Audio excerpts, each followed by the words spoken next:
Our presentation is on organizational, socialization, and orientation, focusing on the UNB Business Faculty Orientation.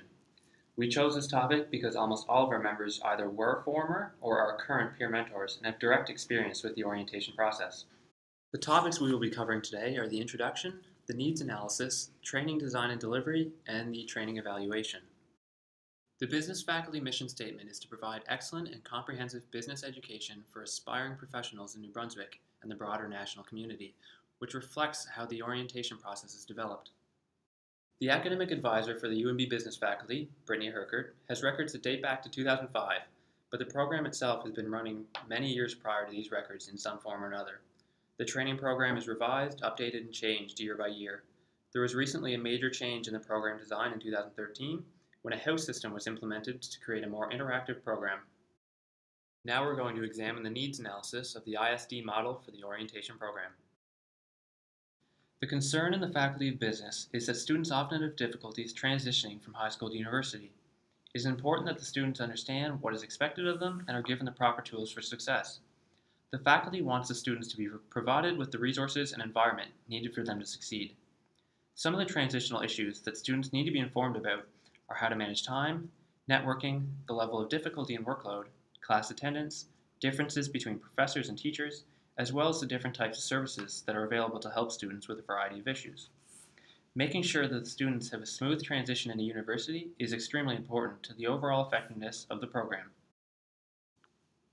The data collection process is almost entirely done through the use of surveys, which are distributed at the end of each scholarly year.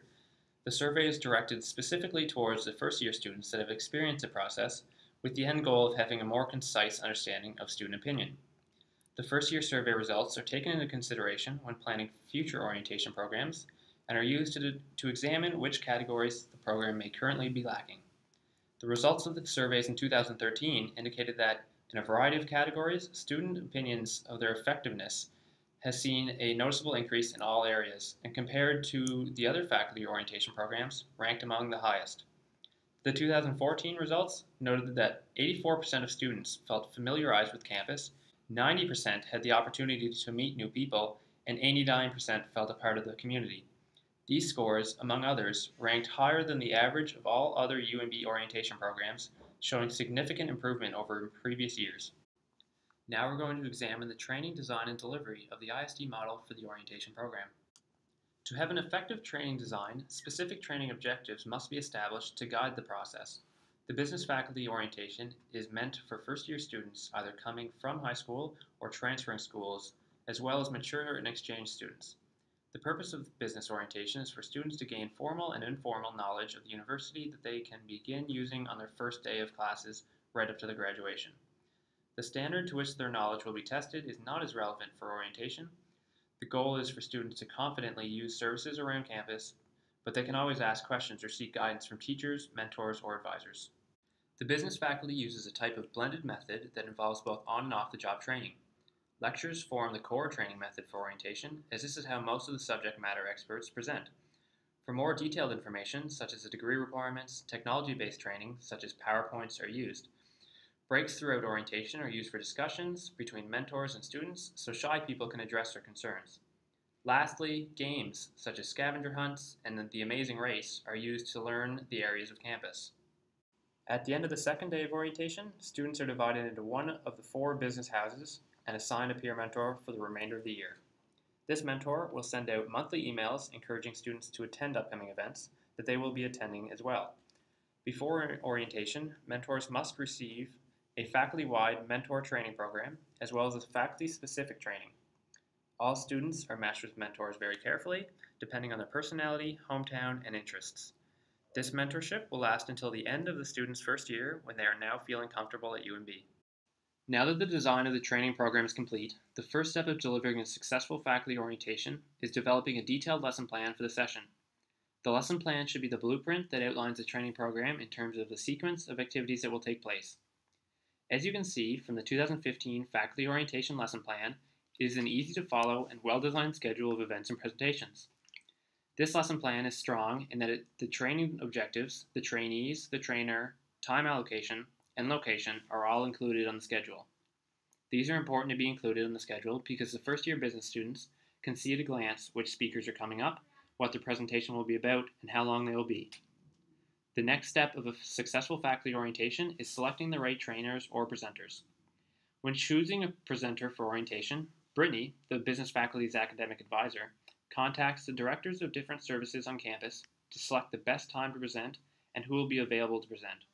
She reaches out to the directors because they are the subject matter experts of their program or service and are able to either present individually or choose the approximate proxy to send in their place.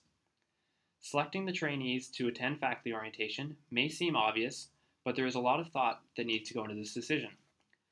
When choosing who should attend training, certain elements must be considered, such as who can benefit, what is required, should it be voluntary, and should participants be separated or segregated the first year business orientation. Brittany needed to consider who would benefit most from this 2-day orientation, which seemed to be the first year students coming from high school, exchange, mature, and transfer students.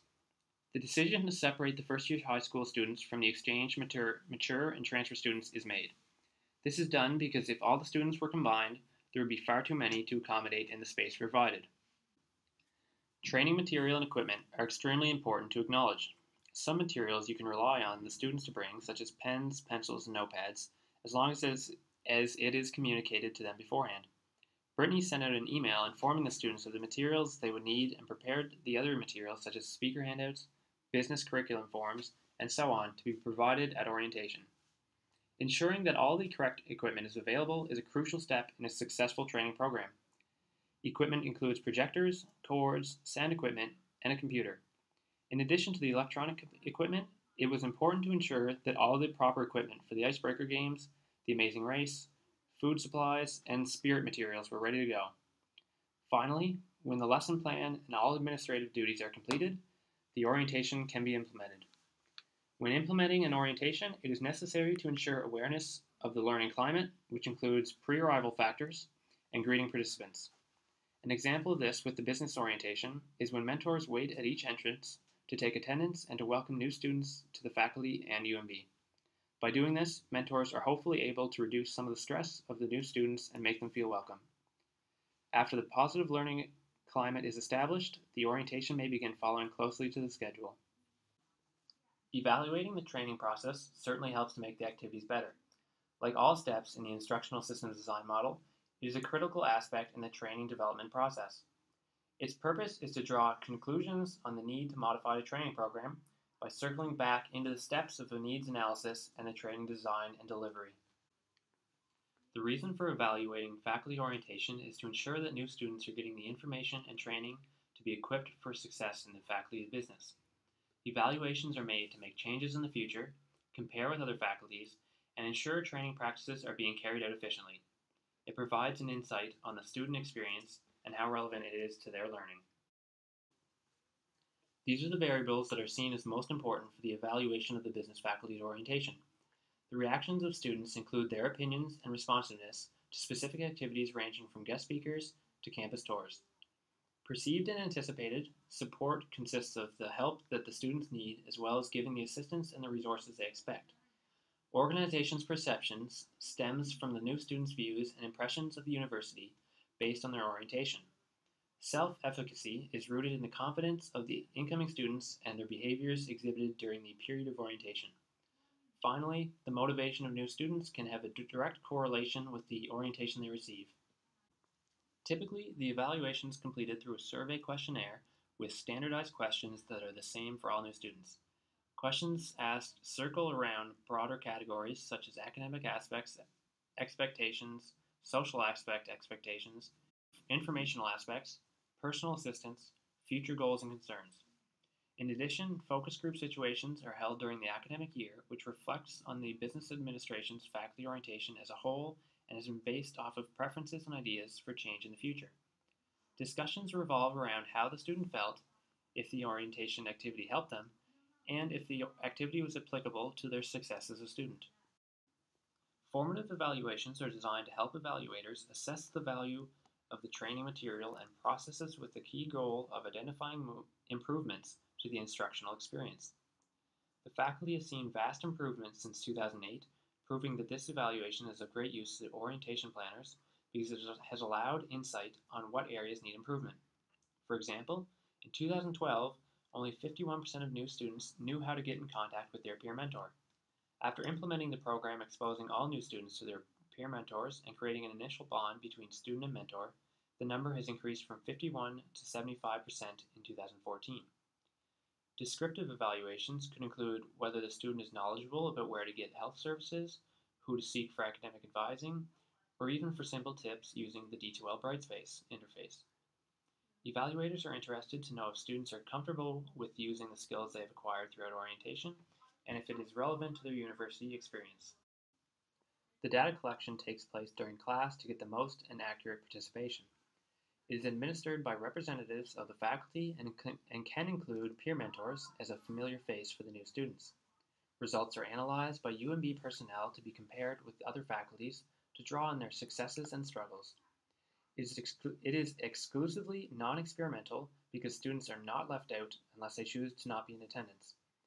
The data is analyzed by year to measure improvements or areas of decline based on previous trends.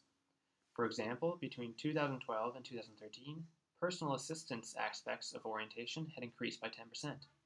Also, the Social and Information Index for Business reached the highest it has ever been in 2013.